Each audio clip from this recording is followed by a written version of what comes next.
goals. Visit our website dkpco.com.au or give us a call today on 03 9023 9370. Fast, proactive, personal.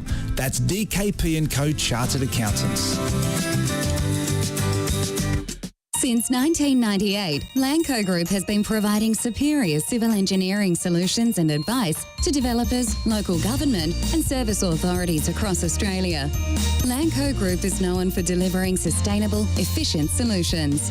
By working closely with clients, Lanco Group is able to meet the complex infrastructure requirements for residential, commercial and industrial developments on time, on budget. Find out more at lancogroup.com.au. Lanco Group, your business partner for engineering solutions. Are you looking to change your destiny in life? Be your own boss? Start your own business? If you are, you need people who understand your needs and are committed to helping you make it happen. At DKP & Co Chartered Accountants, we are more than just accountants. We are business advisors, taxation consultants and strategists that specialise in setting up businesses. We understand the client and give them the very best customised advice and strategies to achieve their goals.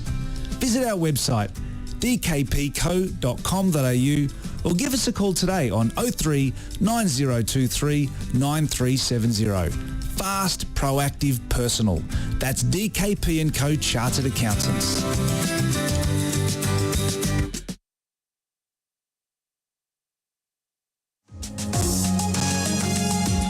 You're listening to the State of Our Football Nation on FNR. Well, it won't be long before we have a special guest join us. We're going to talk about some very interesting topics. We hope you can stay with us for the hour. George Danikian, Josh Parrish in the studios at Docklands for FNR. The subject matter, State of Our Football Nation. And before we go any further, our thoughts with all those people in the Ukraine and in Russia. Terrible times. The world continues to surprise, continues to shock, and we keep our thoughts and our prayers for all those people who are right now under attack. It's not what you want to see. You would have thought, Josh, by 2022, we would have grasped that all those things in our DNA which make us, cavemen, we would have been able to sort out. But clearly, those awful bits of DNA remain in our makeup, I suppose, to help us survive emergencies and, moments when we need to do something above and beyond. But clearly, it also waxes at other times. It also causes enormous grief. I'm at a complete loss. But let's talk football. Yes, I mean, it's days like these, football seems to pale into insignificance, George, but sometimes it's comforting to talk about these things and instead of the... Don't say that because I'm still recovering from VAR. Yeah. There are so many things about the game that, make us shake our heads, ask ourselves, when are we going to wake up and work as one? Grab all the stakeholders. I'm reminded just this week, Jack Riley, who was one of our superstars of 74, the goalkeeper of the team that actually made it to the World Cup after years in limbo in the wilderness, has said he's so distraught, so disappointed with the lack of real progress that he wants to end his days in Scotland. Now, I know he's got family there, but I would love him to stay right where he is in a beautiful part of Tasmania. There are serious questions that need to be addressed. Let's hope out of all the muck and mire, we can get some real positivity through. He said, and I love this, he believed that we should have, from day one, started a future fund, a future fund for the game, to build a war chest. Now, I'm just wondering, there's a lot of talk about this National Second Division that's just around the corner. And if I'm to believe all the good stuff, 2023 may well be the green light to see a second division. Are they thinking about, the 30-odd clubs? Have they put their hand up and said, yeah, we understand that maybe the game when it started didn't do the right thing, but we're going to do the right thing? I think we should talk to the man at the top, the chair of the AAFC, Nick Galatas. Nick, do you understand where we're coming from? Jack Riley has always believed that the game was good enough, smart enough, and should have had a future fund built into it. Good bloke, Jack, and good keeper. Good day, George and Josh. As you said, George, off the top, uncomfortable times to be talking very much so. About these sorts of things, but perhaps maybe apt and not to belittle what's going on, but maybe we're talking unity here at least, if not, unity around the world. But that's what we're about.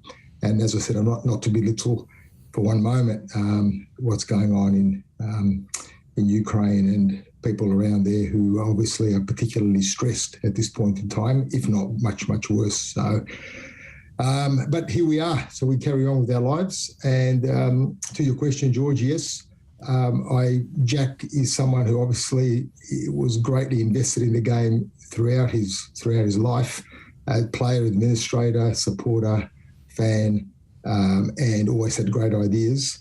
So I know where he's coming from, and really what his I think comment was directed at was a response. It's really a response comment to the predicament the game is in, and there's lots of responses, possible responses. We are looking to sort of contribute to that, and our clubs are coming at it from the right perspective. They're still there. They're survivors. That's what they've been for the last whatever number of years each of them has existed. Minimum 50 to 6, I think 6 is the average. And what they want to do is contribute. That's what we're about, and that's what I'm here to talk about, how we contribute to growing our game. It's really just about growing our game. Let's not focus on being the best for a minute and always those sorts of things, which is the ultimate aim, but let's just focus on growing the game. And if we think we've got a game that's larger and united, then we'll find our level. And whatever that level is, we'll be comfortable with it because it will be our level. So let's find it. Let's get there. Nick Alatas is our special guest on State of Our Football Nation on FNR. George Danikian along with Josh Parrish. We're talking about the possibility that in the best possible light, there's a national second division up by 2023. There's a Women's World Cup just round the corner. Have we got enough expertise and desire to see all of these things roll up and make 2023 almost a watershed year? I think so, George. Not only that, it's part of momentum, and I think I don't see it as a dilution of expertise. I see it as a coming together of expertise and a focusing of the mind, and that's what it does. The World Cup, it focuses all of us on football, and it focuses the mind. It makes us, or it gives us momentum, and it gives us impetus. So yes, there is enough expertise, intelligence, will. Around this country, experience, and absolute and faith in what we're doing. So yes, is the short answer, George. There is. Well, we know AAFC has been putting out reports into the feasibility of a national second division and proposed models for quite some time, but this is your final mission statement that has come out this week. Tell us, if people haven't read it, what are the headline items, decisions and findings that have come forward in this report? Okay, firstly, to place them in some context, Josh, Football Australia has said time and again and has repeated recently it will introduce a national second division. So that's the starting point. It will introduce a national second division, and it's talking about 2023. We're very hopeful that can happen by 2023 and expected to. So what we're saying is that when you look at it, where's it going to come from? Who's going to comprise this new competition? It will be existing clubs. We don't see, or there might be a coming together of some of them, but we don't see new entities being formed specifically for the purpose. It will be current top tier, next level clubs below the A-League who will comprise it. So therefore, we've come together and we've thought, okay, what can we do? What's the best we can do? Not what's the outlier, what's the dream we can do? What's the best we can do to start with? Because we all agree we must start. So if we don't start, we'll be here talking about it when, and the next generation is, the next Josh, George and Nick will be here in about 20 years discussing what a good idea this might be. So let's not do that. Let's start. So the headline is, where can we start? And we're saying we can put somewhere between 12 and 16 teams together in the first year, and they're going to have 20-odd players each. So let's call it 300-odd players. That's 300 new positions for mostly, and I say mostly young players will populate this because that's who will be attracted to it, plus coaches, plus administrators at a higher level, let's not forget that, plus new money wanting to sponsor, let's not forget that. So these are the other headline items. There'll be a new competition, impetus given and underpinning the A-League. We're not here to, knock it over or destroy. We're here to underpin it. We're here to bring our game together and to give the A-League, which is sort of floating up there now by itself, a base, something below to give it some strength. And that's what we want to do. And we're saying there's a bunch of clubs out there, and this is our ethos. When we cut through it all, guys, when we've been thinking about this for a long time, and I certainly have, and writing about it and considering it and distilling it. And what it amounts to is there's a lot of clubs out there. We've got a lot of clubs in this country, but we're preventing them from reaching their capacity and their potential. So if we just don't do that, if we let them rise, let those who wish, those who are ambitious, those who are aspirational, those who are capable, if we just allow them to reach their potential, we will have another 10, 15, 20 clubs that will rise above their current station, and they will be stronger clubs. And if you look around the world, it's not World Cups that bring the game, make the game stronger in those countries that win them. It's the strong game that makes them win World Cups. It's the other way around.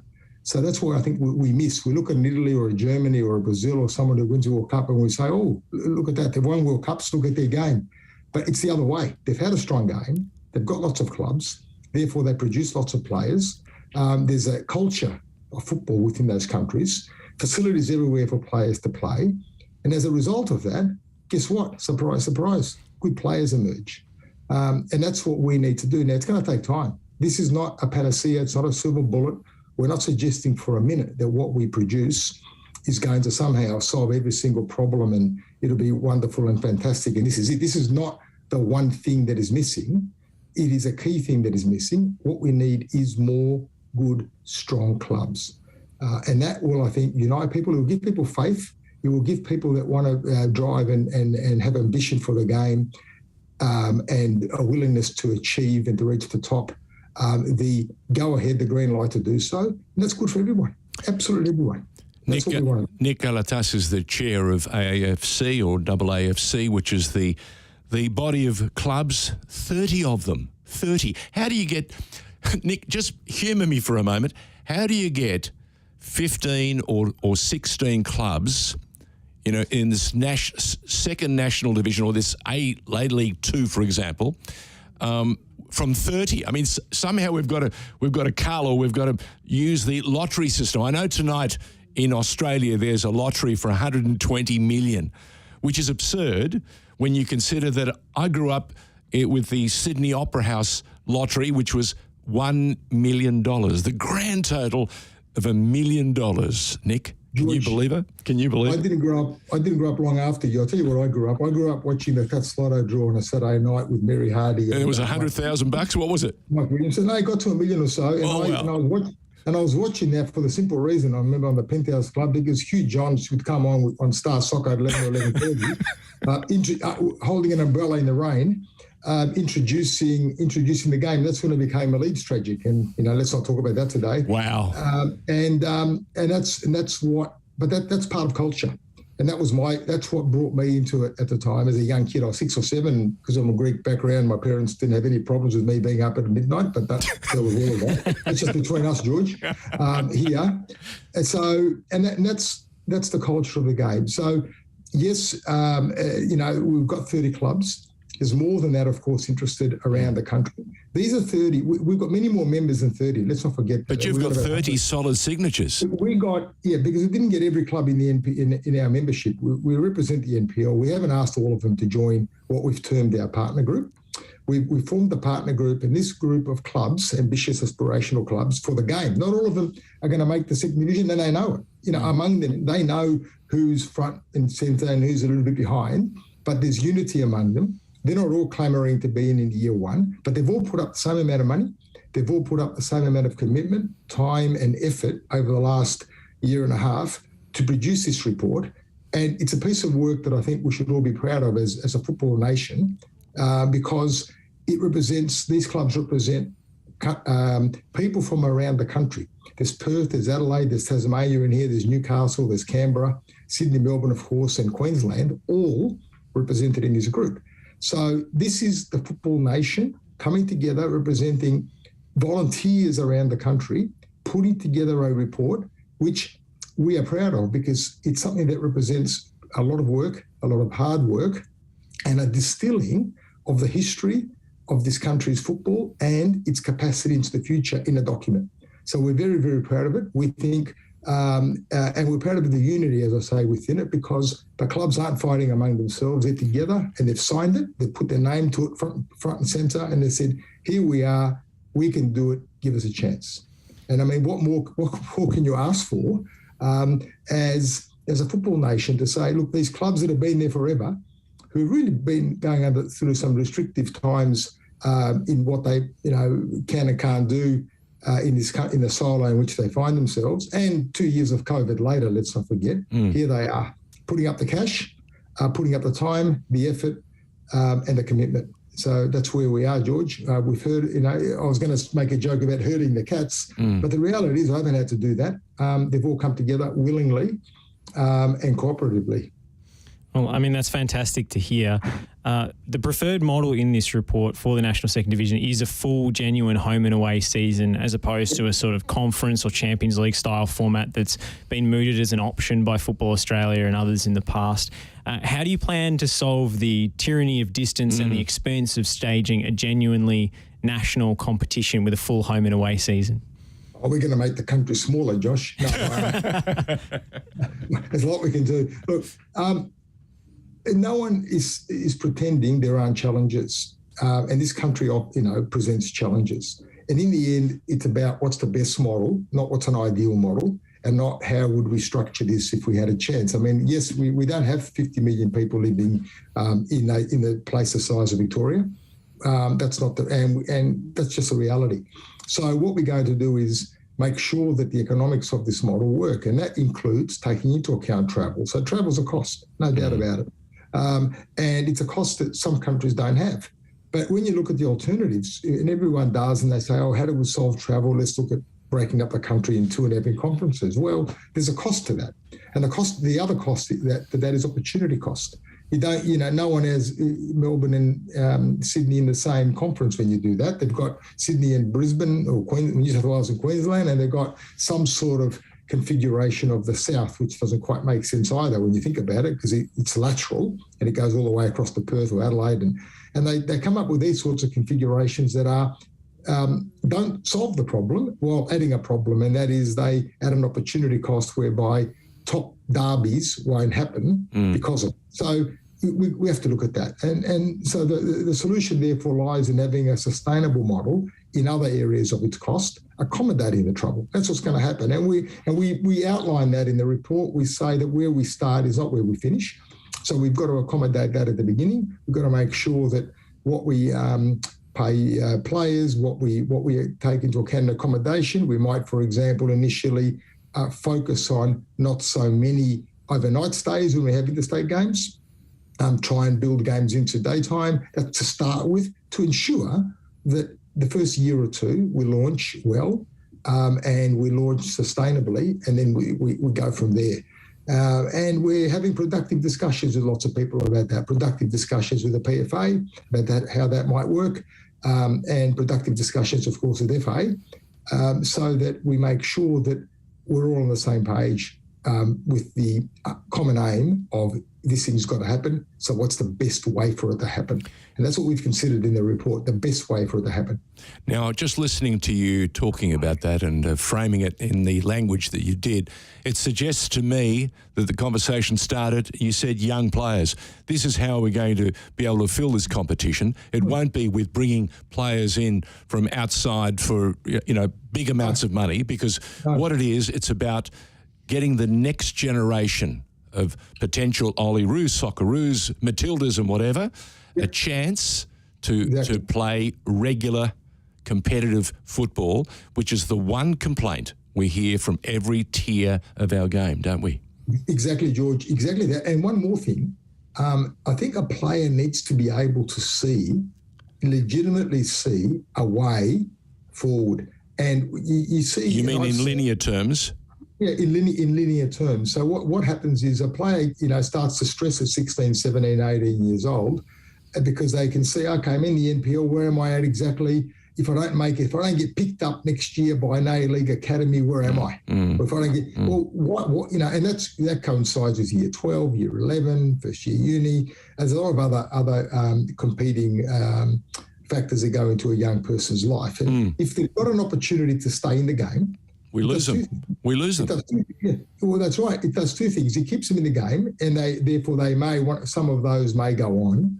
Not all, of course. No. But the other thing it does, and let's not forget the other thing, and that is that we get more players playing longer.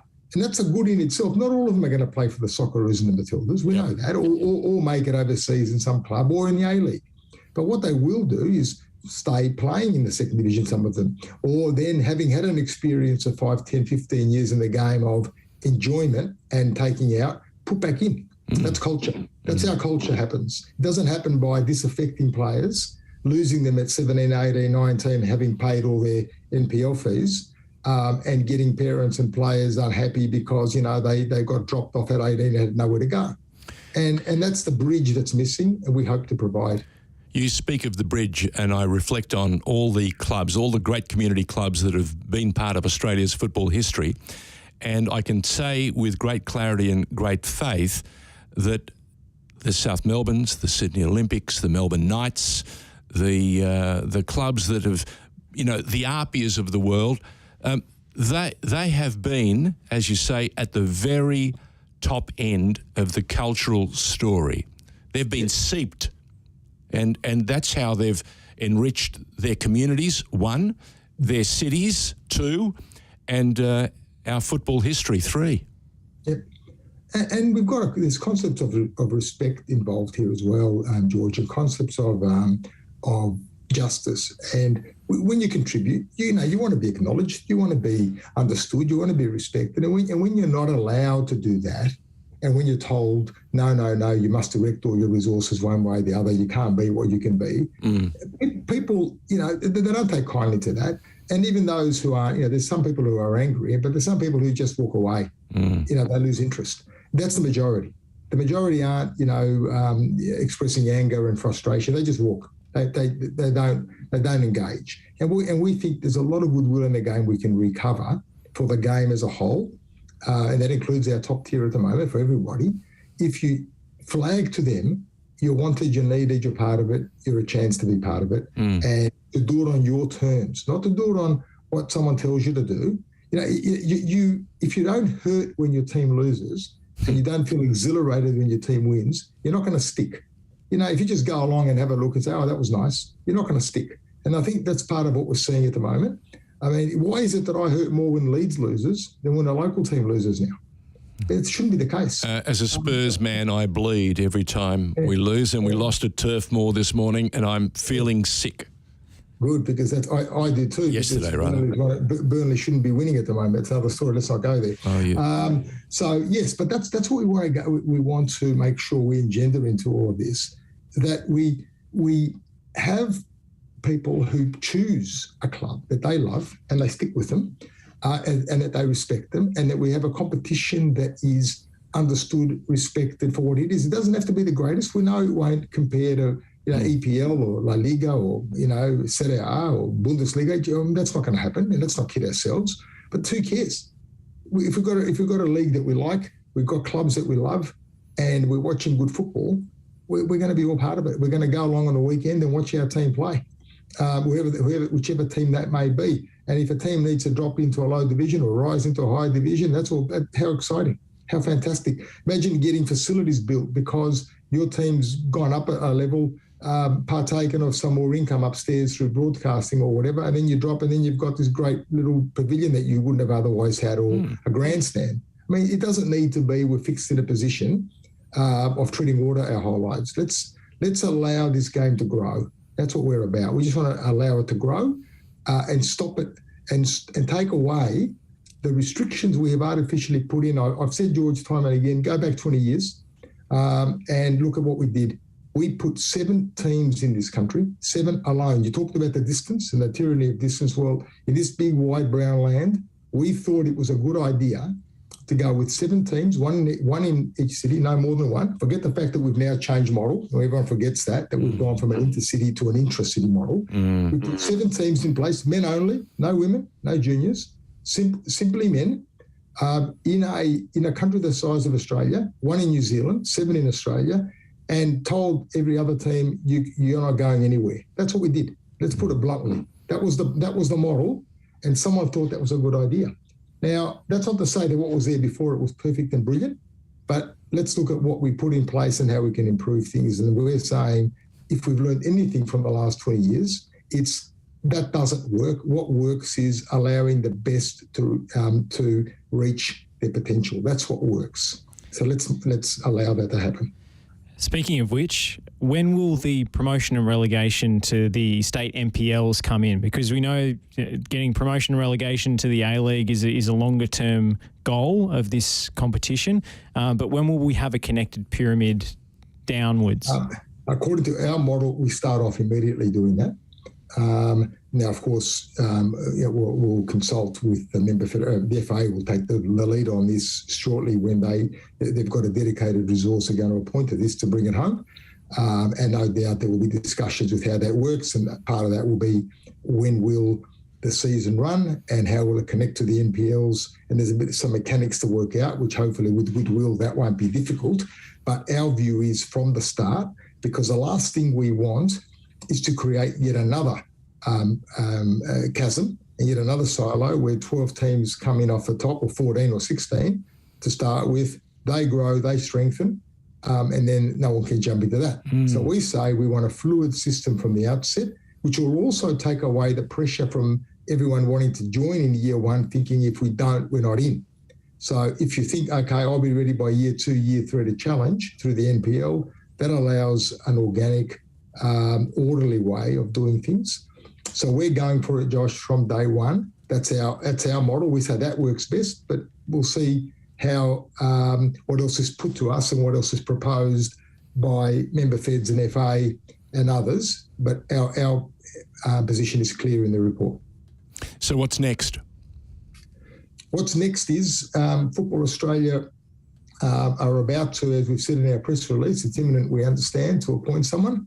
I believe that someone will be a very well-regarded, well-credentialed, well-motivated, experienced person. And I think everybody will work with Football Australia and that dedicated resource to bring it home in the next few months to actually finalise this model. I mean, we think we've done the work, most of it. There's a bit more to do, but, that's filling in gaps. And football should go to the board, as I understand, that probably in the second half of this year, hopefully earlier rather than later, for approval. And then we go through let's get the clubs who are going to play sorted and ready to start. That's where we are. We wish you all the very best, Nick. It's a terrific opportunity to have you on board and to give you an opportunity to give us the latest and give us a sense of just what is being planned behind the scenes. Almost enormous to see 30 clubs actually put, a signature down and say we want to be a part of it. That's exhilarating. I understand that there will be minor hurdles and obstacles and the occasional ego, because that's the game, and it happens around the world. But I'm also reminded of 2 magic moments in Australian football history when South Melbourne sent a team as champions of Oceania to South America to play some of the biggest teams in the world. And the next team that had the opportunity was the Wollongong Wolves. Unfortunately, I think the tournament was stalled or had to be postponed for other reasons. But 2 clubs, and one actually played. South Melbourne 1, Wollongong Wolves 2. They had the opportunity to showcase and represent the country known as Australia Down Under. Now, that's remarkable. World Club Championship. So, as you touched on earlier, okay, we don't want to be the Bundesliga. We can't possibly be the Serie A. We can't possibly be the EPL. But we can be our own best league. And we still have the opportunity, the way the world competitions align and allow us, if we're good enough, to make ourselves available. which will happen every now and again. And the countries that aren't the embedded best will have their day. Australia has a day. We all celebrated Iceland not so long ago having a run. Yeah. And the smaller countries, which we are one, that's the reality, have their day. They come through. You look at the Europeans, the Denmarks, Greece's, Sweden's, Norway's have had their run, Bulgaria, Romania. They're not up there all the time. But every now and again, they produce a super team locally which has a run. And that's what we can do as well. And we can do it regularly, provided we've got a base. That's what we've got to do. I was going to say, look at Hungary, which has been in the wilderness for years. And and in the 40s and 50s, they were the benchmark. Yep. And remember that bloke called Ferenc Puskás? Gee, interesting you should drop his name. There's a statue outside Amy Park that should be removed and put in the front of Bob Janes Stadium or Lakeside. Is that a possibility? Is that a chance? I think so. That would be seriously wonderful on about 50 different levels. Yep. Yeah. Great stuff. All right. Thank you, Nick, for joining us and for giving us, again, an overview of something seriously exciting. Let's make it all possible and keep us abreast of what's happening. And if we can help, let us know.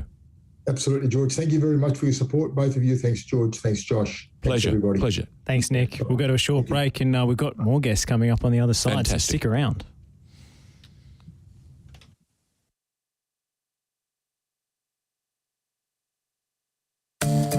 Are you looking to change your destiny in life? Be your own boss? Start your own business? If you are, you need people who understand your needs and are committed to helping you make it happen. At DKP & Co Chartered Accountants, we are more than just accountants. We are business advisors, taxation consultants, and strategists that specialise in setting up businesses. We understand the client and give them the very best customised advice and strategies to achieve their goals. Visit our website dkpco.com.au or give us a call today on 03 9023 9370. Fast, proactive, personal. That's DKP & Co Chartered Accountants.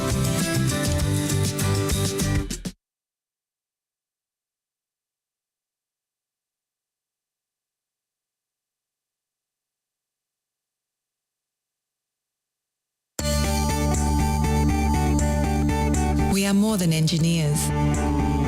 We are more than project managers. We are more than surveyors. We are more than infrastructure specialists. We are more than planners. So, who are we? We are problem solvers, providing the highest quality service and results. We are a team of skilled professionals, focused on customer needs and outcomes. We are 23 years of industry experience, adhering to the highest safety standards. We are Melbourne, and we are right across Victoria. We are the Lanco Group, your business partner for engineering solutions.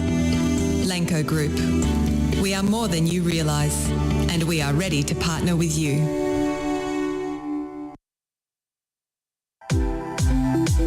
Maloney takes, and it's in!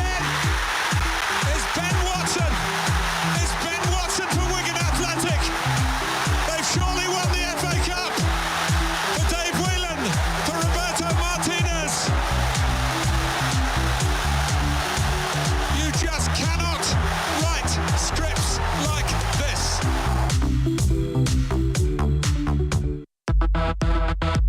Cambiasso. This is where Argentina can be very patient indeed. I've watched their youth teams do this. Just play the ball endlessly around the edge of their opponent's penalty area, then suddenly break with devastating consequences. Saviola, Cambiasso. Cambiasso! They've done it! They've done it! And scored a fantastic goal! How many passes did they put together there? You'd need a calculator. FNR, Football Nation Radio.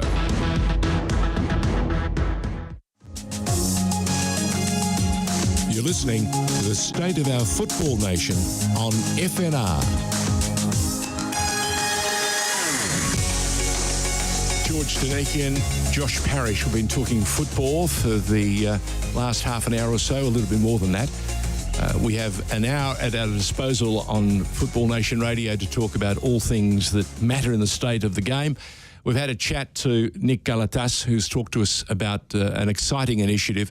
A lot of work being done behind the scenes to make an A-League 2 a possibility. It doesn't mean it's going to happen, but it means it's a possibility. And the framework, the scope of what's being planned, the fact that they've spoken to the Players Association, the fact they've spoken to everybody involved and said to them, we want this and we think we can get it done.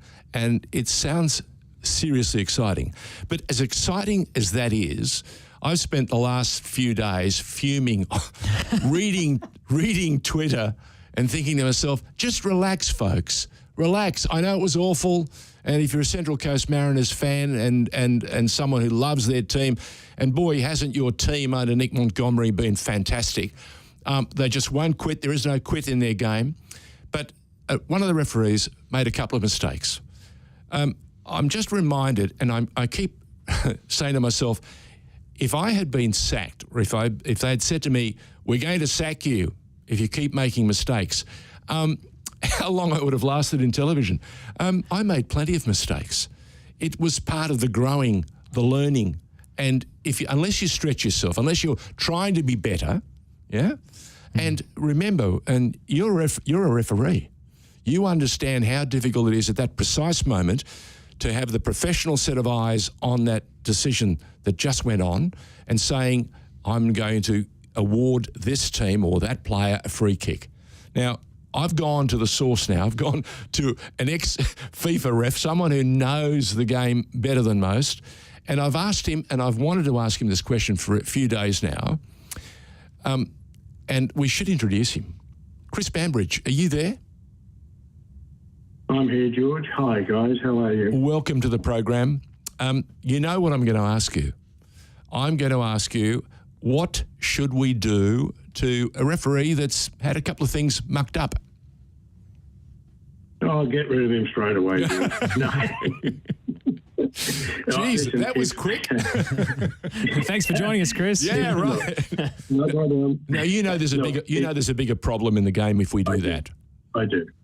And look, if this had been in my situation, it would not be as it is now.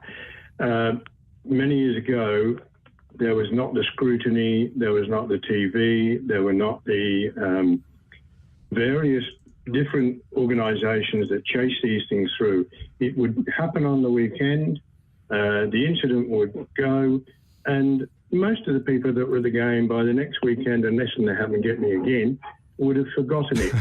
Now, with the scrutiny that these poor referees are under, not only at A-League level, but also here in Victoria at NPL level, social media is just, seriously, it's having a great effect on referees, on their mentality, their reactions to what they see their future as, and some of them don't see a future. Wow. If I can take this down 16 pegs, it's the same with junior referees being abused by parents. That's where we lose them. So what we need to do, in my opinion, is not start to demote them, take them off games, move them down leagues. What we need to do is to educate them. And I'm assuming, guys, that the situation in the A-League is exactly the same as it is here in Football Victoria. And that's exactly through our coaching system what we are trying to do. Chris Bambridge is our special guest on FNR. He is ex-FIFA referee. He's looked after games at international level and across the world, and currently he's part of that select team that reviews the performances of the NPL referees. Correct, Chris? The Football Victoria referees, yes, that's right. NPL referees. So if I was to say to you, what's the best advice you have for the referee that's currently in question? What do we do? Okay. What's the best remedy? One for the junior referees and for the game to move the game forward. Yep. Sure.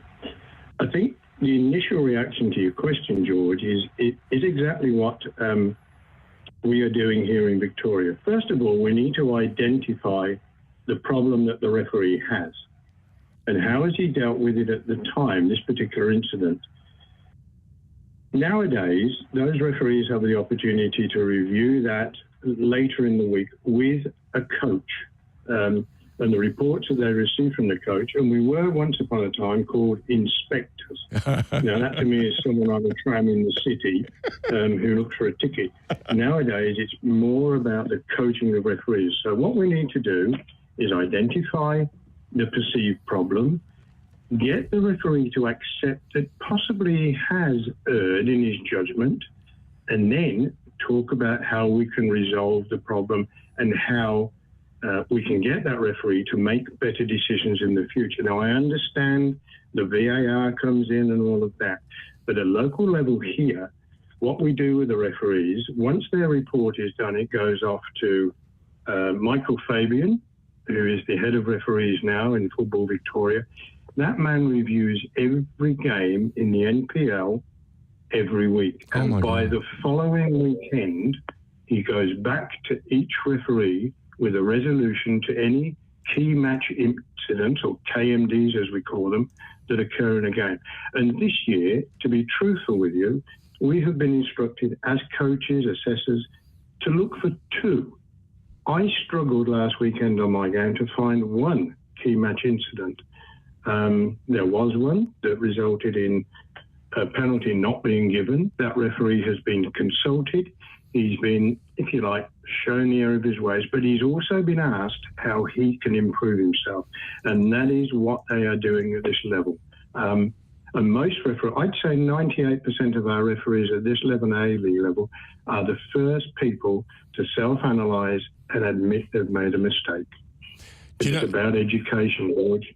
You know, I was going to say, Chris, as you were talking and you were reflecting on what was going on, you reminded me of an incident a lifetime ago now. I had a guy called Bruce Gingell, and Bruce was, had just come back from Britain. He'd made an awful lot of money for Lord Lou Grade, and he was charged with creating this new television station down under that morphed and became SBS. And the first thing he gave me? It was one of the very first VCR or better cam recorders. And do you know why that was? Right. Do you know what that was? Yep. So that I could review my nightly news effort, and if I'd made an error, to see it and to fix it, so that I wouldn't continue to make the same sort of errors. Now, he said, you make different errors, that's fine. If you keep repeating the same errors, we've got problems. Now, is that the same sort of thing with the refereeing? Can you see if the referee's making like a very similar, not error, but omission time and time again based on certain things? And is it always about being in the right position? Because you know what perspective does, it changes your view on everything. That's correct. And it is about fitness. And I have never seen our referees, both at A level, international level, and even NPL level, as fit as they are at the moment. Now, fitness can be a prime fact in you making the right decision. It's if you use that fitness and you get into the best position possible to make the correct decision. We had an incident in a game that I reviewed last week that I was at. There was an incident that I believed in the second minute of the game was a penalty from my position 60 metres away from the incident. The referee was no more than 15 metres, decided to play on. When we reviewed it, and we reviewed it with the referee, first thing he said was, I can't repeat the first thing he said, but the second one was, yes, I made an error. Wow. And he knew it. What that meant to it, then we talked about it, and the outcome was, he said, not me, if I'd have been slightly more to the left, I would have had a better angle. There you go. So he resolved his own problem. So now he's looking, the next time he referees, when the ball is going into that particular part of the field of play, moving more towards the left so that he's got a better view of any prospect of anything happening on the side of the penalty area. That wasn't me. That was him that did it himself. And our referees at that level are doing that all the time, George, believe me. Chris, it's Josh here. I just wanted to expand upon that. now that the referees in the top division have access to VAR, they ostensibly have the means to do that there on the spot and re-referee their own mistakes. And yet we did see in the A-League game recently, that Sean Evans did have a couple of opportunities to fix those mistakes, and he either made it worse or he didn't change it. So I mean, it's obviously different when you're in a review setting and you're off. You don't have the attention of the crowd and the coaches yelling at you from the sidelines and so forth. It's obviously a different environment. But how do we train the referees to identify the mistakes on the monitor quickly and fix them? Josh, that's very difficult, and I don't know if I have the answer to that because I was never exposed to the VAR. Sure. George would tell you I would have loved the VAR in 1986, but it didn't exist. So look, in all seriousness, yes, they are under immense pressure, and I saw a game in the EFL a couple of nights ago, 7 minutes to review a penalty decision. For me personally, that is ludicrous. It should be one viewing, 3 or 4 cameras. Yes, no, let's get on with the game. Spot on. But in answer to your question, I don't think I have an answer to your question. We have to work on that with these referees because many of them are taking along with the VAR to get to the right decision, and sometimes that decision is not correct. And that was the whole purpose of the VAR, to make sure that the decisions were correct. Now, I haven't seen this game, to be perfectly blunt. So I don't know whether the right decision was made or not, but obviously from the furore that's going on and continuing to go on, it seems that it wasn't. My great complaint was all the people on the periphery screaming for the referee to get ditched or relegated or whatever. I'd like them to stop talking. I understand their frustration. They were fans first, and then they are whatever they are. But we've got to understand the damage we do to the game. If we scare the hell out of referees, we're not going to get people wanting to be, referees. So we've got to help. We've got to protect them, especially at the lower leagues, as you rightly touched on. But in order to grow the game, and it applies to everybody. If you're going to make a better bricklayer, if you're going to make a better broadcaster, get them in there, talk to them, and showcase their strengths and their weaknesses. And ultimately, if they're any good, they'll survive. If not, they'll move on and become bricklayers or something else. They will. Yeah. You're exactly right. And the thing, as you said before, George, we need to take these people under our wing and educate them properly, try to resolve the issues that they've got and send them back at it. Please, don't let's start demoting them, moving back to the state league and all this rubbish, because that will not help them. And bigger than that, it won't help the game. Yeah. No one is bigger than the game. When referees retired, Tony Boscovich retires, Banbury retires, Melbourne retires. Oh, the game's coming to a standstill. No, it doesn't. The game goes on. Yep. But we did it of our own volition. We weren't forced out of the game. And what's happening at the moment, I'm not saying it's happening at the moment, but it will if persist. People continue to berate referees the way that they do, particularly in social media. I don't even read it, to be perfectly blunt. Smart man. And nor should you. Chris, thank you so much for your insights today. We really appreciate it. And I'm sure we'll catch up with you again down the track. My pleasure. Anytime, guys. Well done. Thank you. Chris Bambridge. Yeah, just awesome stuff. And we've got another guest. You just don't miss a beat, do you? We get the waiting room going and yet another guest arrives. Who do we have this time? Well, we'll have her with us in a moment. She's joining us now. Oh, there Fantastic to have her insights. But there's a reconciliation action plan, George, that Football Australia has put together. So, I think we'll join her on the other side of a quick break, but Courtney Haig will be with us very shortly. Fantastic. Ronaldinho gathers speed past Ramos. Alguero comes to meet him. He goes past Alguero! Ronaldinho at his very best. Unstoppable. You're listening to FNR, Football Nation Radio. Are you looking to change your destiny in life? Be your own boss? Start your own business? If you are, you need people who understand your needs and are committed to helping you make it happen. At DKP & Co Chartered Accountants, we are more than just accountants. We are business advisors, taxation consultants, and strategists that specialise in setting up businesses. We understand the client and give them the very best customised advice and strategies to achieve their goals. Visit our website dkpco.com.au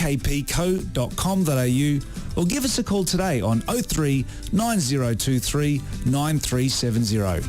Fast, proactive, personal. That's DKP & Co Chartered Accountants.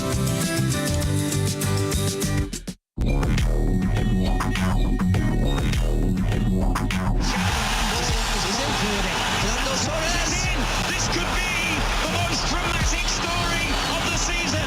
It's Torres to get a place in the Champions League final. The headline has been written. Unbelievable! You're listening to FNR, Football Nation Radio.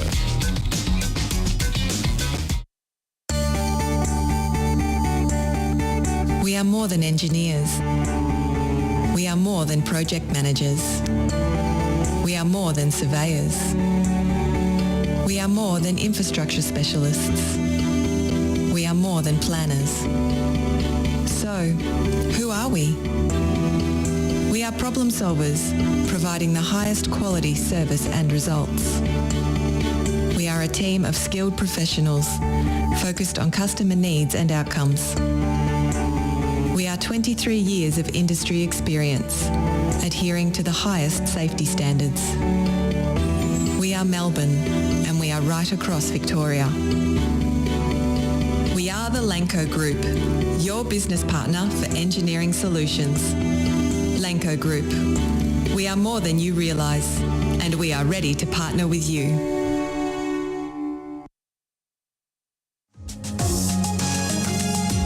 You're listening to the State of Our Football Nation on FNR. Football Nation Radio, George Danikian in the studio alongside Josh Parrish. We're at the Docklands, but we're going to go again via Zoom to some extraordinarily remote spot. I think it's called Sydney. Different time zone, George, I think. Yeah, Courtney Hagan. Well, she'll probably feel like that. She'll say, "What have you guys done to me? I thought I was going to be on air an hour ago." Courtney, our humble apologies. We are big fans. Whenever people have, great passion and great drive and they believe in something, as you do, we should never let them down, and I apologise. Welcome to FNR. Thanks for having me, guys, and no stress at all. I actually thought I was speaking in half an hour, so I didn't know. So it's all good. Now listen, you have about the longest title in Australian football at the moment. What is it? Read it out to us, because I can't believe it's a line long. Yeah, it's Engagement Lead, Aboriginal and Torres Strait Islander peoples. Now, I would say I'm actually reporting to Sarah Walsh, who's Head of Diversity Inclusion, Legacy of the World Cup and Women's Football. So I think she must really enjoy those long titles or something. I was going to say... We've got to get an acronym or something. I was going to say, you're very shrewd, because what you've done in one wonderful sentence is you've demoted yourself to second and you've put your leader up front. Beautiful. You've got a long future, my girl. Can I just say, Jade North is a tremendous character. He's played the game at the highest level. We love him. And you guys are locked at the hip with this sensational initiative. I just want to know, what have you discovered? Why did we allow the AFL, the NRL, basketball and everybody else to leapfrog over us? Because I'm old enough, Josh not so much, but I'm old enough to remember some fantastic names, Charlie Perkins, Harry Williams, who were right in the thick of it, playing some super football, being representatives of their people, at a time when it wasn't so fashionable. So how have we gone from being so open and so progressive to being so dumb? I wouldn't call it dumb. We were, because you don't leave a resource like that.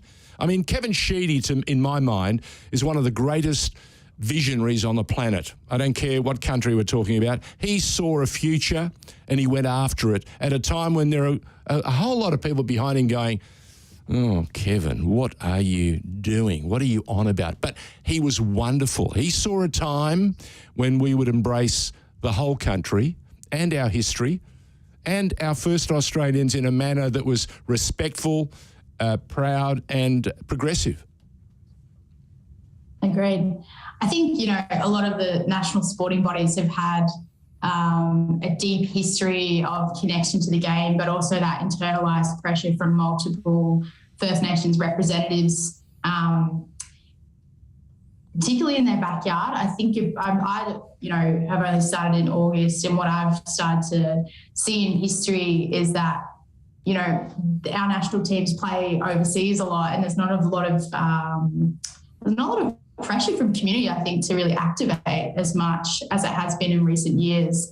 And with the rise of the game in the First Nations game across multiple sports, that's only increased the public profile. And I think as over time, what football has had differently is such a large cohort of multicultural communities, which has further embraced First Nations people from the get-go. But I don't think football has been necessarily as specific as it could have been. But what I think there was comfort in was that football has always been a safe space for people of minority groups, as we know of many First Nations, multicultural, LGBTQ members have always had a reasonably good experience in the game, and we've had the most representatives at our top level.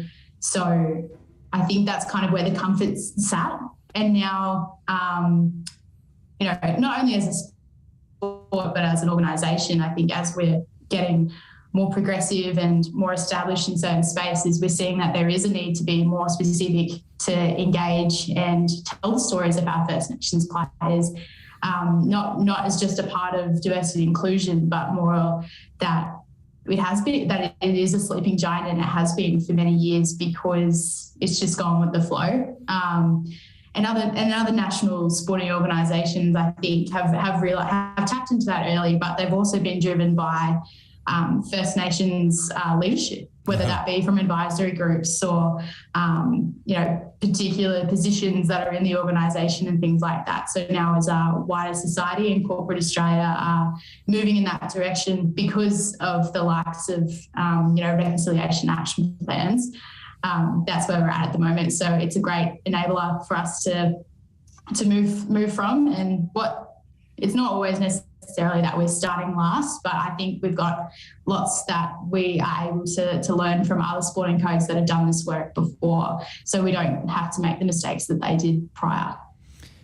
Courtney, it's a really good point you raised. I remember when we had John Didalitza in to talk about his book, there was a chapter that really stuck out to me of, I think it was Charlie Perkins and John Moriarty and those sort of real pioneers for Indigenous footballers in Australia being actually welcomed by the ethnic clubs. They weren't treated as second-class citizens. No, so treated as equals. Exactly. So we do have some history of including First Nations people in our game. But what do we need to do now to catch up to some of those other codes who, whether it's, tangible progress or whether it's, they're selling that story a little bit better, what do we need to do to catch up?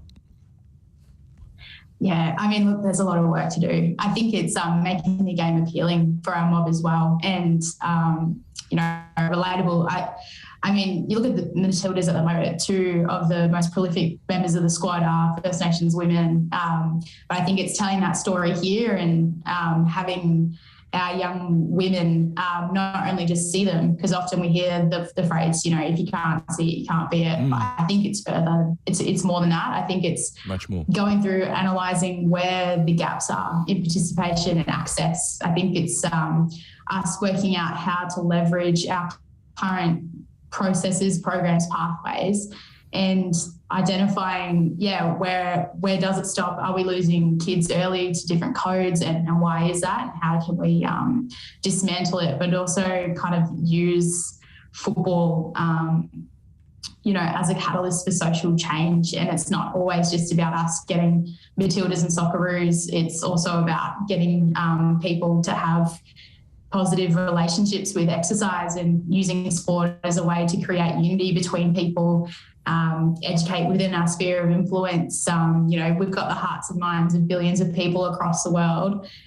We should be integrating Indigenous identity and culture into who we are as a national identity. I think you often hear sport is the backbone of Australian society. And if we are, a sport that's, associated with that, we have quite a bit of work to do now to bring that culture forward and not only just, use it as a space for advocacy, but use it as a space for celebration. And,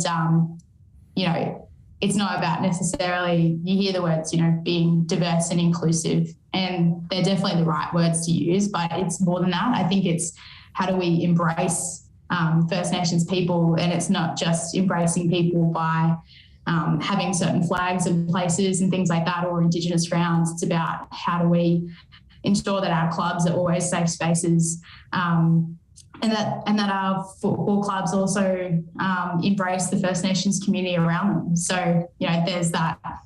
And create a mentor. Separation from, it's a like mentorship. Exactly. And, creating those two-way relationships that are mutually beneficial as well. We're talking to Courtney Hagan, and she's got an enormous job ahead of her.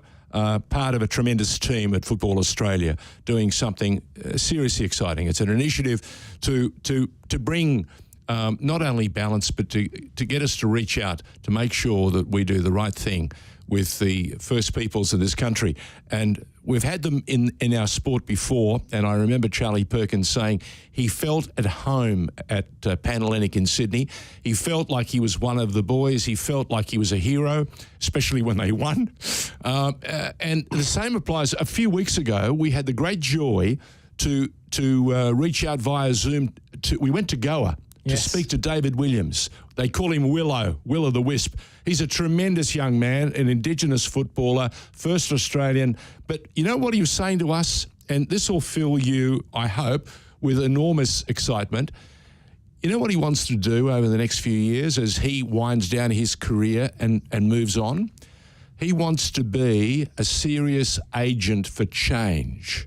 He wants to be that and I don't want to put words in his mouth, but Josh, tell me if I'm wrong. He wants to be a sort of bridge, because he's been through all this. I remember how excited he was when he was at Fury in Queensland, when he came to Melbourne Heart. He was one of our young, exciting footballers. And he reflects on what he could have done and what he did do and how much more he can do now. And he reckons he's now in his prime. He's telling us, but he feels an enormous mission. And I'd love for you guys to be able to reach out to David Williams, and we've got his details if you need them, and I'm sure you can get them. He is one of these, again, exciting, young, intelligent young men who, and we have intelligent young women, Kaya Simon, Lydia Williams and others. But seriously, here's a professional who's plying his trade in the Indian Premier League.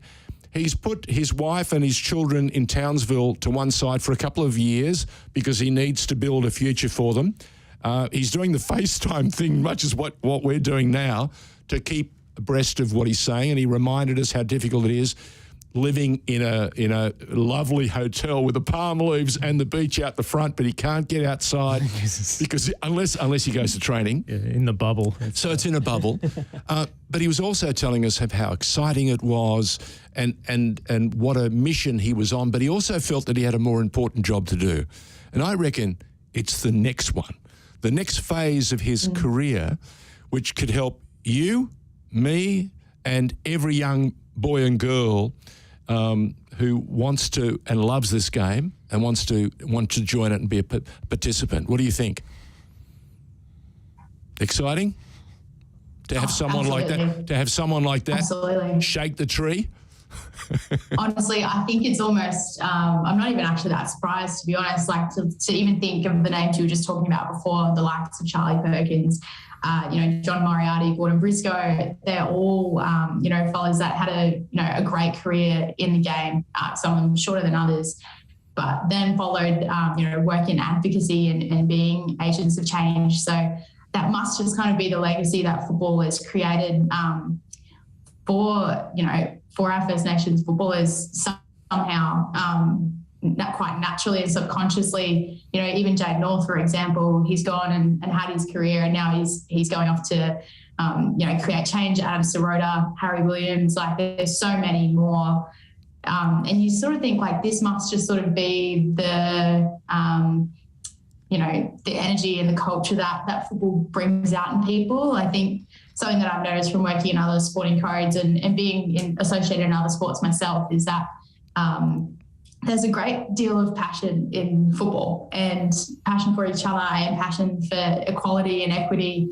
And I think that transcends off the field as well. So it's really exciting to hear that David's thinking about that sort of stuff, because I think that's, that's our cultural obligation as First Nations people, is not to only, rise and be role models, but it's also to reach your hand out and give back to community as much as you can. So that's truly special to hear. And I can't wait to reach out and tell him how this chat. So now he's on the hook. That is really special. So thanks for sharing that with me. No, it means a lot to us. He's a tremendous young man. I did want to ask you, Courtney, what is the feedback that you've been getting from people like Jade North? What's their lived experience and what they wanted to bring in and let Football Australia know about in this space? Yeah, I think, firstly, there have been people that have kept this game alive in First Nations community before the national body have started to take full focus to it, and we should acknowledge those people for that, because, that takes a great deal of passion and effort to do with some support of the national body. But from what I've heard, football has been something that's provided a lot of our mob who do participate in it with a great sense of joy and opportunities to travel. We have the likes of Tanya Oxtoby as well, which is a different kind of story, who's on our National Indigenous Advisory Group, who, is a coach at Chelsea Football Club and, grew up in WA, is a, Yamaji woman. How on earth did she end up over there? I don't know. But that's just the kind of opportunities that football has provided her. And like we were talking before about, cultural obligation and what it means to be, a First Nations person. It's not just, seizing opportunity and taking up the spaces that you should, but also, reaching out and giving back to community. So we get sort of a great mix of different experiences from past players. We've had a lot of support from other people who are, other First Nations people who are big fans of the game that work in different areas.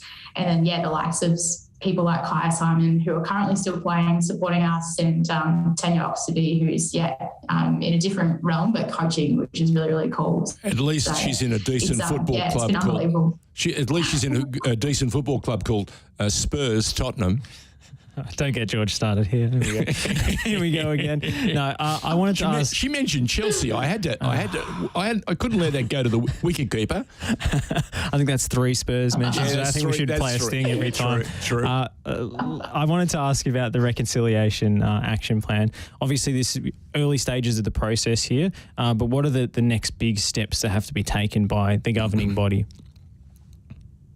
Yeah, so like you said, it's first steps. It's kind of putting the boots on before we step out on the field, but it's ensuring that we've got those policies and processes in place. And I know those words are probably quite, boring to the average punter, but they are important for us to ensure that, stuff is constitutionalised and not only that football, are responsible and respectful and safe in every way, but also as an organisation that we, have more First Nations employees and change the face of the game also from a leadership perspective.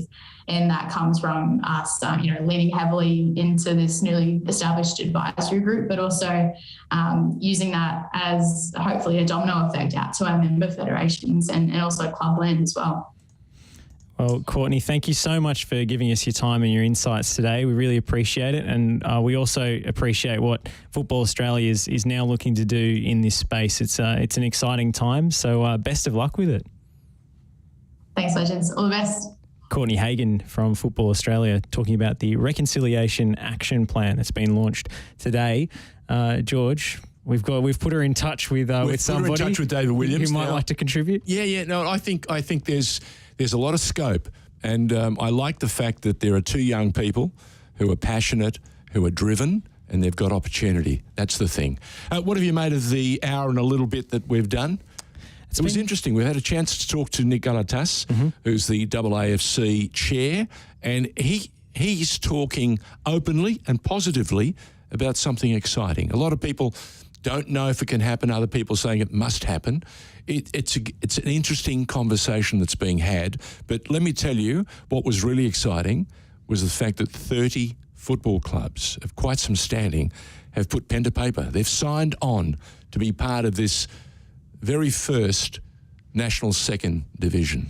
That's the thing, George. Everyone's been talking about, can it happen? Will it happen? Well, that's what Nick came on to say. It's going to happen. This is the intention, the date. If it's late 2023, maybe it'll get pushed down the track a little bit if it has to be. But, it's going to happen. That's it's where going to happen gearing soon. themselves. Yeah. So the question is, how do we do it in the best possible way to give this league the best chance to succeed and grow the game? Yep, I think it's tremendous. We also got a chance to catch up with Chris Bambridge, a former FIFA referee, and he said to all the keyboard warriors, and a few of them ex-journos, guys, relax. Be football fans, of course, by all means. Scream and moan and hate the opposition, but leave the referees alone, because we're not going to make them better by firing, bullets at them all the time. The key thing is to help them get better, and the only way we can do that is review their decisions, get them alongside us, showcase them, showcase the problems, and say to them, if you were in a better position, would you have made this decision? And of course, VAR has its own unique, quality about it. I think the thing that I liked a lot when we talked to Chris was the fact that you got 1, 2, 3, 5 seconds, or 10 seconds, whatever it is. Have a look. If you can't make sense of it, there's not enough evidence in there. If there is enough evidence, make the decision. It's interesting. I mean, you're a ref. I'm not sure that there's a country in the world that has successfully implemented VAR. It's a matter of contention, I know, but I don't think we're alone here. As a referee, do you like ceding your decision making to someone else? No, not really. Well, therein lies the problem. I guess it gives you someone else to blame, but no. When I hear the words clear and obvious, I know we've got a serious problem. It's too vague. Look, I played cricket for 25 years, yeah? I was a wicketkeeper, and I remember there were times when I took catches and we all appealed, and I wasn't sure if it was a snick or not, and the umpires put the finger up. I can remember one glorious moment in history for our club. We were playing in a semi-final at the Sydney Cricket Ground, and the late, great Jim Burke snicked a ball, the first ball of the day, down the leg side, and I've gone full length and taken it. The umpire's gone, not out. And he got to about 90, and he's flicked it one outside off stump, and I've gone in front of first slip and taken the catch with the other hand. And we've all gone up, and the referee's gone, you're out. Jimmy Burke, beautiful, super canny man. Great shame that he took his life years later. He walked past me with that smirk. He looked at me and said, not bad, Danikian, 2 out of 2. The ultimate banter. Oh, I felt ill for a week. There you go. Look, and of course, Courtney Hagan, who is the lead, doing a tremendous job, and super exciting to have young people fired up about bringing our first, Australians closer and closer to a game that they've really been playing for nearly 100 years. I think we've got to reframe the conversation. Yep. It's not spot on. I mean, football is as Indigenous a sport as any other, really. Correct. I mean, and Willow gave us a sense of that. David Williams gave us a sense that he's got a job to do, and he's not afraid to talk it up. I like that. We've got to catch up with him and talk to him over the next couple of weeks. Time for us to go. Until next week, Josh Parrish, George Danikian in the chair at FNR, State of Our Football Nation. You're listening to the State of Our Football Nation on FNR.